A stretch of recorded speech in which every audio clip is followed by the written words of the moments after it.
the church, is to be God's wife, is to be the virtuous wife of Proverbs 31 on the earth.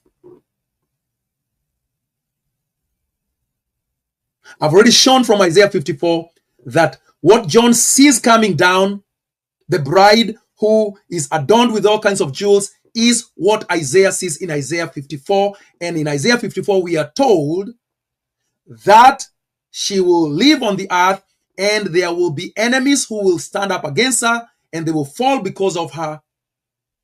And that's happening after Revelation 21. Is it true that the bride is on the earth in Revelation 21? Yes, no doubt about that. No doubt about the fact that she is on the earth. She is not in heaven. Because it says, and I saw the holy city, New Jerusalem, coming down out of heaven from God, prepared as a bride, adorned for her husband. This is when she is coming from her marriage. So the marriage happens in heaven when the judgments are over. Then she comes down. And we are told in verse number 9 that he is shown this woman, the wife of the Lamb. She's now the wife of the Lamb, because the marriage took place in Revelation 19. So when she's coming down as the wife. She's not coming down as the fiancée. And now she starts to live. Now look at Revelation 22, because we are looking at the role of the church beyond the second coming. Now, just before I run too quick, notice that she is on the earth, right? She comes out of heaven. Verse number 9, she comes out of heaven. Showed me the holy city coming down. She's coming down out of heaven. So by the time you get to Revelation 22, she is clearly on the earth. She is not in heaven. What is happening on the earth? The angel showed me the river of the water of life, bright as crystal, flowing from the throne of God and of the Lamb through the middle of the street of the city. The city is the church. Also on either side of the river, the tree of life, with its 12 kinds of fruit, yielding its fruit each month. So there are months. There's time. So this idea that the second coming is the end of time is quite unbiblical. The leaves of the tree that is here in the city were for the healing of nations. Oh, so nations are sick in the New Jerusalem context, because this tree is not seen until the new city comes down. But the leaves of the tree in the city are for the healing of the nations. If this is the perfect utopia that people are speaking about, why do nations need to be healed? If the new heavens and the new earth is sinless, perfect, no trouble whatsoever, why are there leaves on the tree of life which only is seen when the New Jerusalem comes down? Why are there leaves that are healing nations? Because nations are sick. That's the role of the church. We will talk about that more. Healing the world. Heal the world, Michael Jackson sang. Make it a better place for you and for me and the entire human race. That song is about the bride of Christ. That's what she does. Heal the world. My God. I love this gospel. No longer will there be anything accursed, but the throne of God and of the Lamb will be in it. So where is the curse not? In it. That's why there is no curse. In it. What about outside of it? Curse is still there. Outside of it, there's still a curse. And his servants will worship him. They will see his face and his name will be on their foreheads. That's our characteristic now. If you don't see the face of God, you need a basic lesson in the gospel of Jesus Christ. And night will be no more. If you are living in darkness, you need to understand the gospel of Jesus Christ. They will need no light of lamp or sun, for the Lord God will be their light. Is Jesus Christ your light? And they will reign forever and ever. Where are they reigning? Where are they reigning? Are they in heaven? No, they are in the earth, for they have come down from heaven. So they are reigning on the earth. And he said to me, these words are trustworthy and true. And the Lord God, the God of the spirits of the prophets, has sent his angel to show his servants what must soon take place. The soon was to John in 64 AD. So I want to jump over here to verse number 14. Blessed are those who wash their robes, so that they may have the right to the tree of life, and so this tree of life, you can only have it when you enter the city that was to come down from heaven, so that they may have the right to the tree of life, and that they may enter the city by the gates. So they are coming from the outside. Ooh, wait a minute. Outside what? Outside this city of Jerusalem, which has come down out of heaven. Outside of this city are the dogs, the chihuahuas, the bow wows, and the sorcerers, and the sexually immoral, and the murderers, and the idolaters, and everyone who loves and practices falsehood. So the new Jerusalem that came down out of heaven at the second coming of Christ in 70 AD has an inside and it has an outside. So this idea that people have that once you get to Revelation 21, it's a perfect, sinless utopia is totally unbiblical.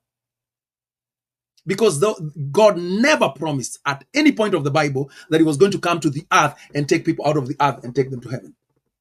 Rather, God promised, and God's plan and the Lord's prayer always was, let your kingdom come.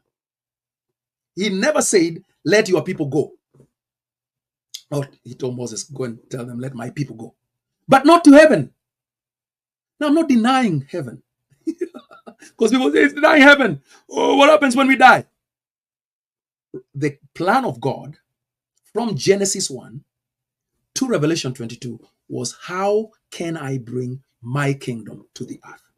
How can I dwell with my people on the earth? That was always the plan of God. When that plan failed the first time because men fell, God says, okay, let's fix it. Let's put the train back on the rails. So the train fell off the rails all the way back in Genesis 3. So what does God say? Does God say, well, let's get rid of the whole railway and the whole train and the whole existence? No. Rather, let's put a plan in place to go and repair the train, put it back on the tracks, and let the plan A continue. Plan A was people in God's image and in God's likeness, dwelling in the earth, having dominion on the earth, dwelling with God. That was always plan A. God has never given up on plan A. Christians have given up on plan A. They have tucked tail and they are saying, Maranatha, come quickly, take us out. And then destroy all these people and then make a new universe, which is utopia. And God is saying, I have no such plan. I've never promised that. I will never do that. Because my plan is to defeat darkness through the gospel that is preached by my church. That's number 5. The church is the light of the world. So the role of the church now, then, forever is to always be God's wife. And what does a wife do? I know I should have talked about the role of a wife. You can go to Proverbs 31. You can find out all the things that a virtuous wife does, because Proverbs 31 is the blueprint for the church. It is not a blueprint for you to look at your wife and tell her, look at how much you fail because you are not this perfect. Because a wife of Proverbs 31 is perfect. No human woman is like that. Because Proverbs 31 is not about a human woman. The Proverbs 31 is about God's wife, the church. And she is perfect like that. And she is all that. So when you think about the role of the church, think of the role of a perfect wife. She produces his children. She takes care of his house. So she wakes up early. She does all the things you find in Proverbs 31. That's what she does. And that's what she will always do. Here and forward going. Now, to answer the question. So are you saying there is no heaven? Oh, no. The church was designed to operate, to be God's wife in the earthly realm, in the physical realm, in the physical universe. She always will be. The members who make up the bride of Christ and who also are her children obviously it's a complexity there. The wife is also her children. The wife and the children are one and the same. The wife and the children are one and the same. Just like Israel was God's wife and the citizens of Israel were God's children. So same kind of arrangement. The wife of Christ is the church. Every person who ever becomes a part of the church is part of the bride. And every person who becomes a part of the church is a child of Christ and his wife. So you are both. It's a complexity. It's a complex nature. Now, because the wife of Christ serves Christ on the earth as his wife on the earth, her members who make her up live a generation in the physical realm. When they finish their task in their generation, they take off the physical body and they join God in the spiritual realm. Just like Christ took off his physical body and is a life-giving spirit in the invisible realm. It's invisible only to us. So all the saints who have gone before us are already there now. And we shall also go there. And the generation after us shall also go there. But those that are there and those that are here are joined in one mission. So they're not unaware of us. We are the only ones who are unaware of them in that we don't see them, but we are aware that they're there. We know Paul is there. We know Peter is there. We know our relatives are there. We are one. We are united with Christ. We are united with them. They're united with him. We are one. There's only one church. There will always be one. What they do on that side, the Bible never tells us. Because God's focus, the Bible focus, is on God's people on the earth. From Genesis to the last verse of Revelation. Now,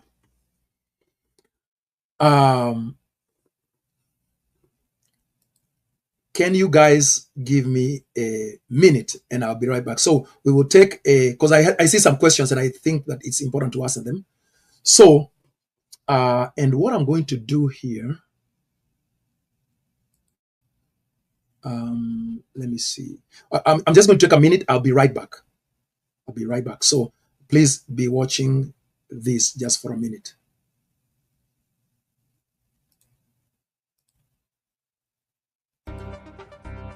Welcome to Ask the Pastor with me, Steve Magno.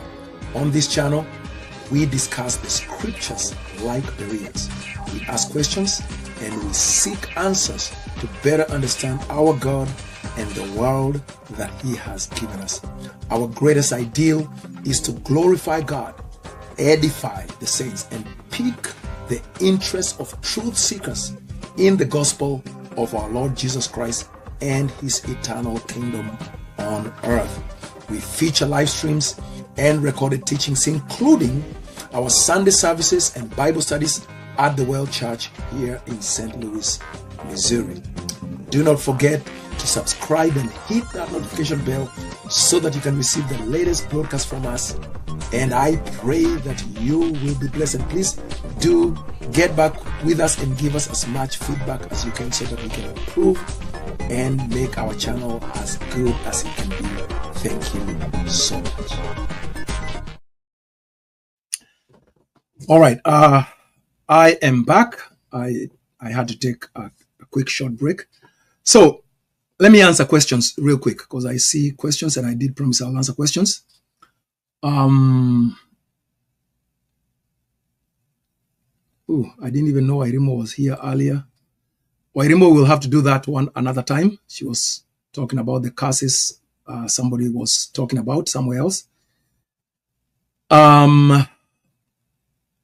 Era says, I just watched Glenn Hill's teaching from 2023 conference on Gehenna. And I know that it was not, well, that was probably, I don't know which year that was. Oh yeah, there it is. I recently watched Glenn Hill, Jesus' Issues of Gehenna from 2015 Berean Bible Conference. Very interesting, yes. SP3 Studio says, I have heard that the utopia would only be within the New Jerusalem, but that outside the city there would still be unbelievers, sinners, but those inside have resurrected bodies that cannot sin. But clearly, that is not what is being taught in the Bible. Because if you want to find out how it looks like in the new heavens and the new earth, SP3 Studio, you can go and look into Isaiah 65. You can also look at, for instance, Ezekiel 37 from verse 15 going forward. Because all the promises, all the fulfillments, all the things being seen in the book of Revelation are the fulfillment of all the promises made to Old Covenant Israel. So in other words, if there is such a thing where people have this ability not to sin whatsoever, and they have these resurrected bodies and so on and so forth, you have to find that in the Old Testament. If that promise is not in the Old Testament, it cannot be fulfilled in the New Testament. The New Testament, Jesus told his disciples, even after his resurrection, everything I do is everything written about me in the law and the prophets. Jesus does nothing, can do nothing, except what is written in the law and the prophets. So, whenever you have a thing that people are believing in, well, this is what it's going to be like, say, okay, show it to me in the law and the prophets. Show me that promise.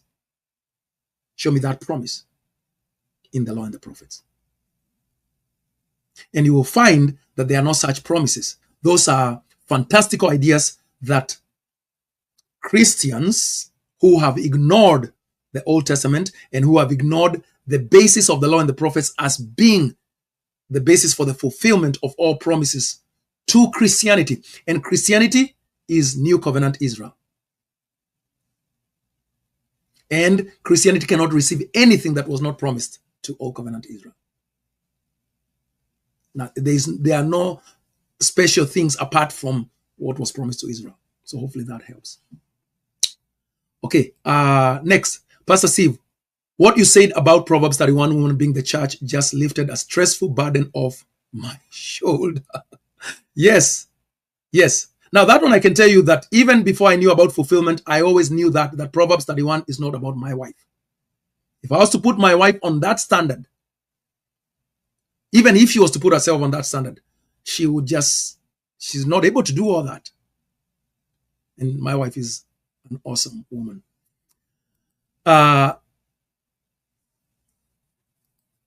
There may be a lot of metaphors and hyperboles in preterism, but there are way more speculations in futurism. And in any case, in preterism, the metaphors and hyperboles are what we are seeing in the Bible.